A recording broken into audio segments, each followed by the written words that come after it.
Hello, everyone, and thank you for joining me while I read to you Balloons Over Broadway, the true story of the puppeteer of the Macy's Parade by Melissa Sweet.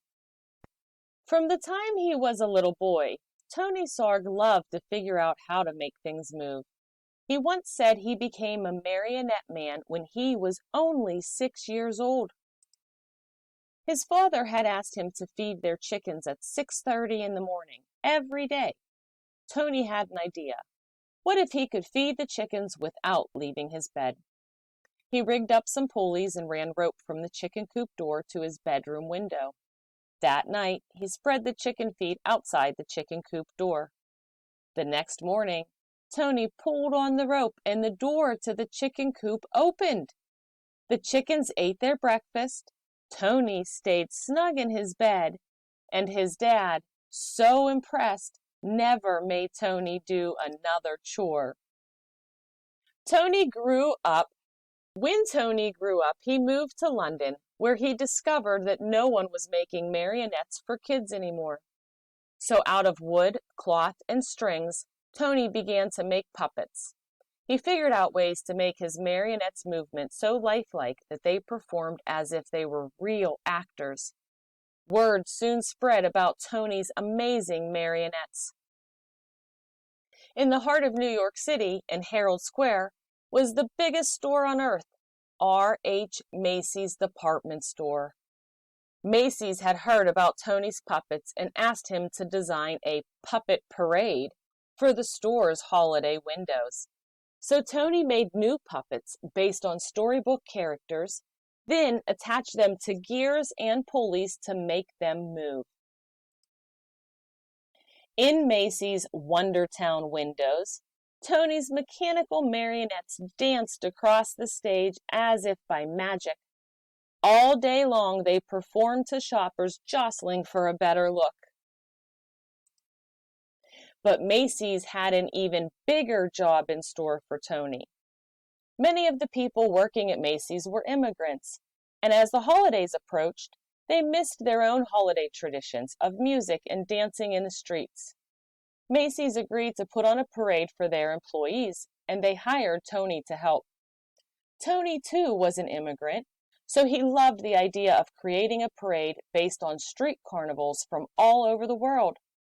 He made costumes and built horse-drawn floats, and Macy's even arranged to bring in bears, elephants, and camels from the Central Park Zoo.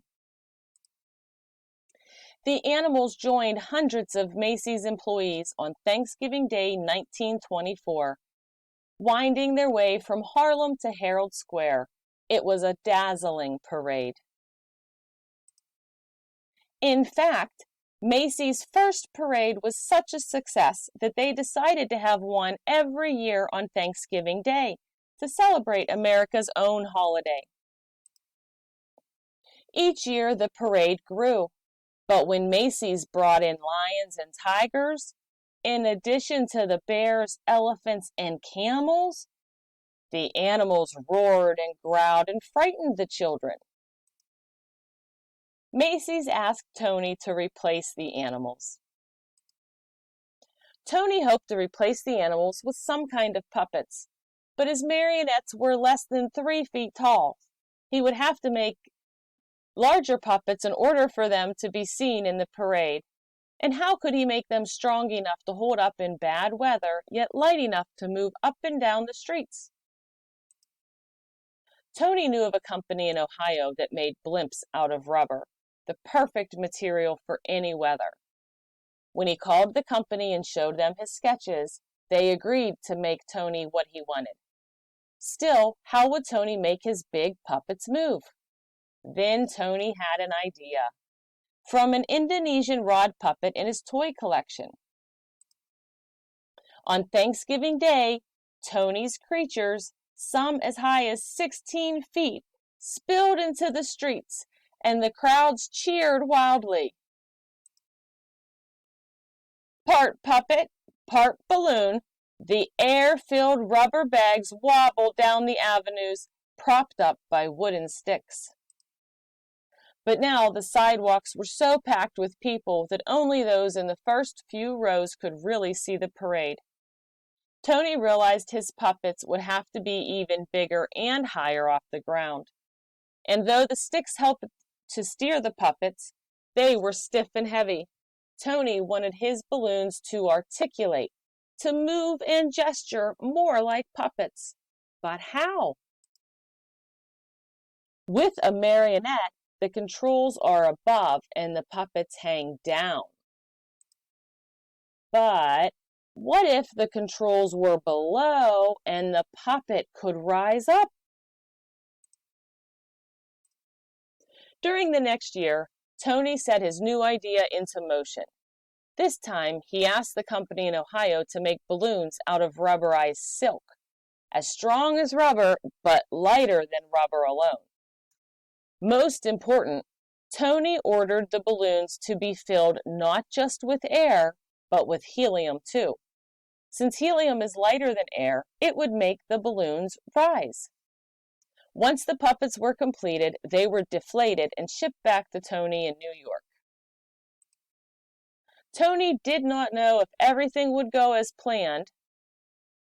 It was still dark on Thanksgiving morning when Tony filled the balloons with helium, tethering them down with sandbags.